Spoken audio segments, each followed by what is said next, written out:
this than that? Is there more to this than that? Is there more to this than that? Is there more to this? More to this?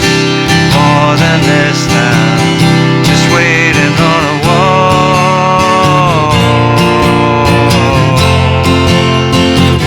Just waiting on a wall.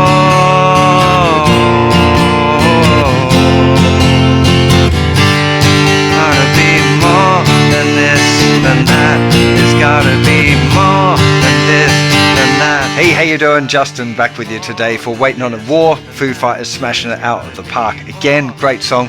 Really resonates with me, this one, because I feel like that.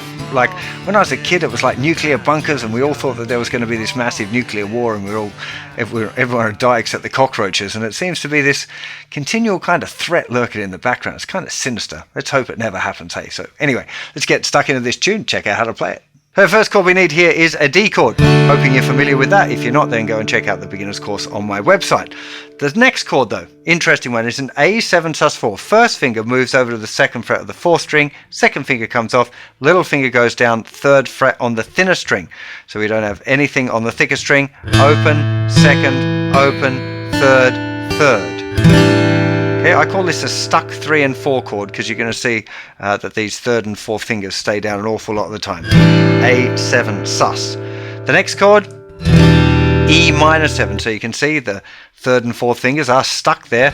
First two fingers go to a regular kind of E minor position there, both in the second fret on the fifth and fourth strings. And then we go to a G chord. Yeah, I usually don't play my first finger. You can put it there in the second fret if you want, but for me it makes the bass end of the chord a bit muddy. So I always think that is a better one. So just moving second finger to third fret of the thicker string, stuck third and fourth fingers again. So the intro is D for 2 bars, A7 sus for 2 bars, E minor 7, and then G, 2 bars each. D. We'll go over the strumming pattern in just a sec, so that's a key feature for this particular strumming, or this chord progression. And then G. So let me start by taking you through that strumming. Actually, I know I often do chords, but this particular verse bit is a kind of interesting idea. So the strumming pattern is this.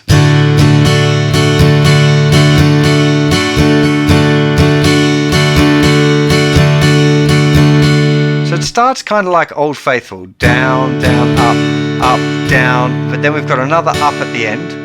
Then we've got miss, up, down, miss, up, down, up.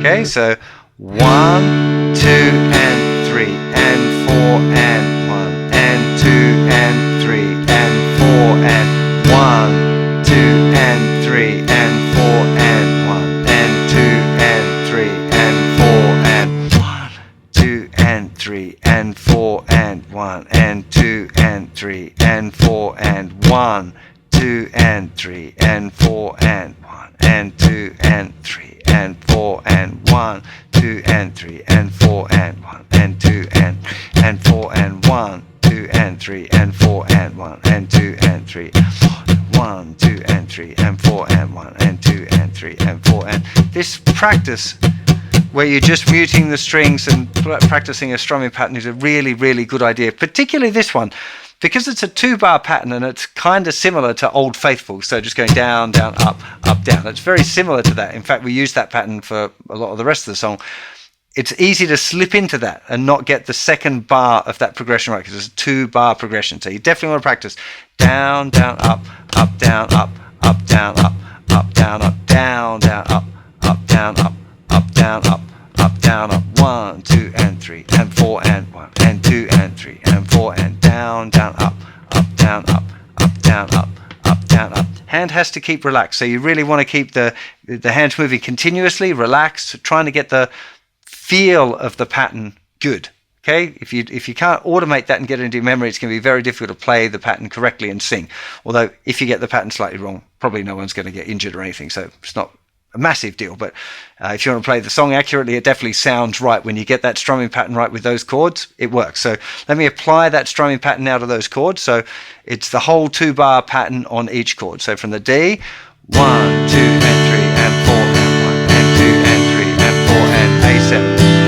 Up, down, up, down, up, down, up, down, down, up, down, up, down, up, down, up, down, down, up, down, up, down, up, down, up. 1, 2 and 3 and 4 and 1 and 2 and 3 and 4 and 1, 2 and 3 and 4 and 1 and 2 and 3 and 4 and 1, 2 and 3 and 4 and 1 and 2 and 3 and 4 and 2 and 3 and 4 and 1 and 2 and 3 and 4 and.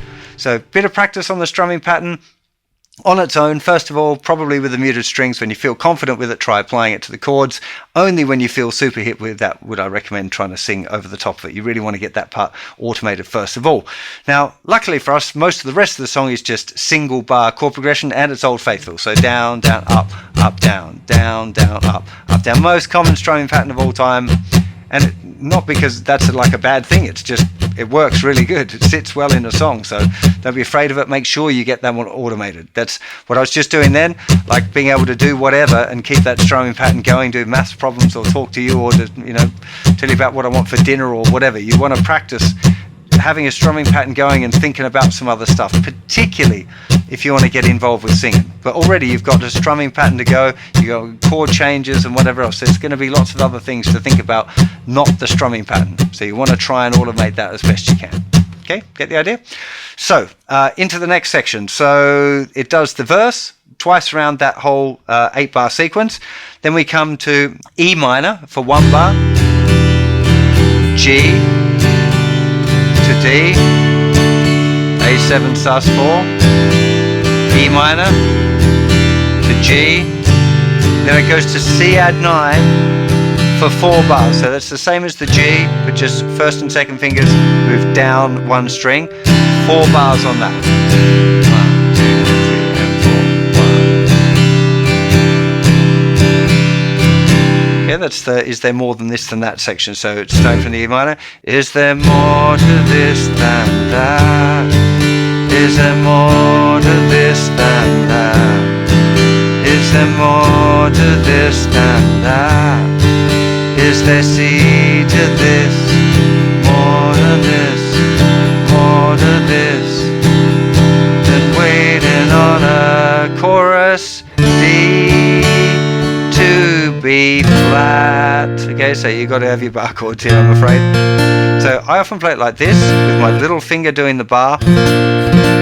Most people will find it easy to use your third finger. Which one of those you choose is completely down to you. If you struggle with both of those, you could play this one, but I feel like that note makes it sound odd. So if you do play it up here, maybe try and not play the thinnest string. I like that actually, it's the D on the top. So maybe even play it without a bar. The thinnest 2 strings are muted, then you get the same notes. Okay, this is the preferred option for the B flat. That goes to an F, so you're not out of the woodwork with the bar chords, and then to a C chord. Just waiting on a D to B flat to F.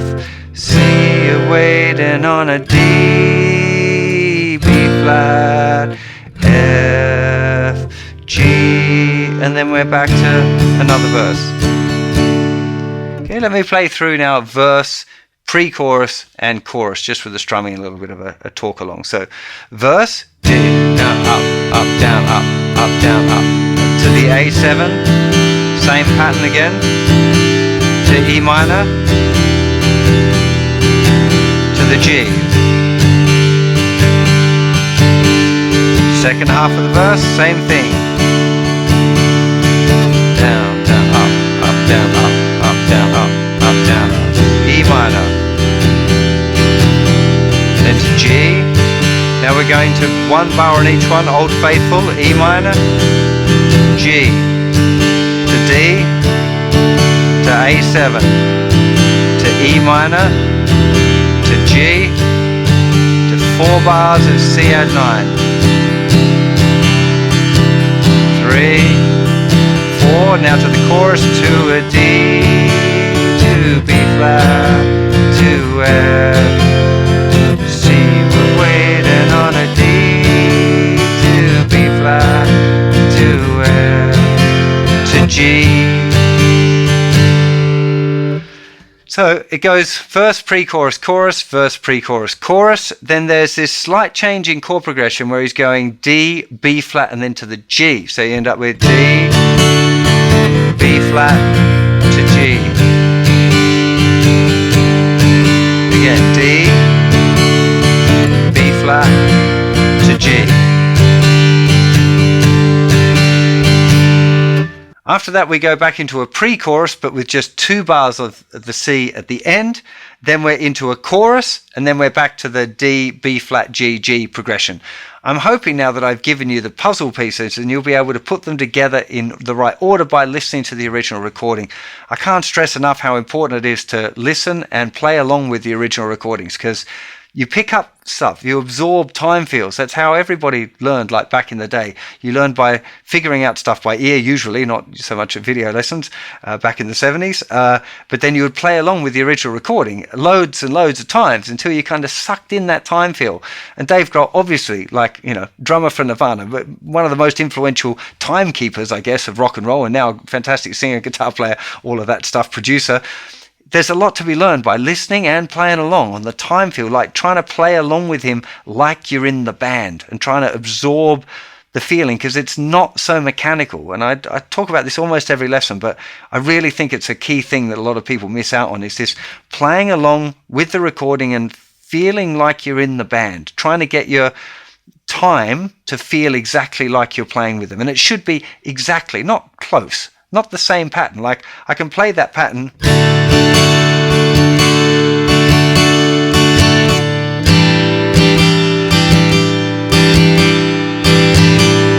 Now, it's obviously, it sounds really wonky, right? But it was correct in the right down and up motions. But it obviously didn't feel good. That relaxed arm wasn't happening. It's not just even about that. It's about getting this time feeling, this relaxed, comfortable feeling when you play. I can't describe it anyway. When people talk about having a good feel, it's just something that you get through playing along with recordings that have good feel. That's how you learn that. It's how you absorb it. You can't do all of that stuff on your own. There's this, often I've met students saying, oh, you know, I don't want to learn other people's songs. I don't want to play along with that stuff because I might end up sounding too much like them. It's like, well, yeah, but things like having a great time feel like Dave Grohl, that's a good thing that you can then apply to making your own music. So don't ever feel like playing along or learning other people's material is a bad idea. That's how we learn and how we grow as musicians and artists, I think. Anyway, that's my take on the whole thing. I really hope you enjoyed this lesson. If you're a big Foo Fighters fan, I've done loads of Foo Fighters lessons. Go and check it out over on the website, justinguitar.com/songs, and then just type Foo Fighters into the search box and it'll show you all of the songs I've done. All of the big hits are there. Pretender, I think, is probably my favorite of the Foos one to play along. It just so much energy, great fun to do. But even some really old stuff like Monkey Wrench, and I go way back with the Foo Fighters. So look, I hope you enjoy all of that, and I'll see you for plenty more very soon. You'll take care of yourselves out there. Bye bye.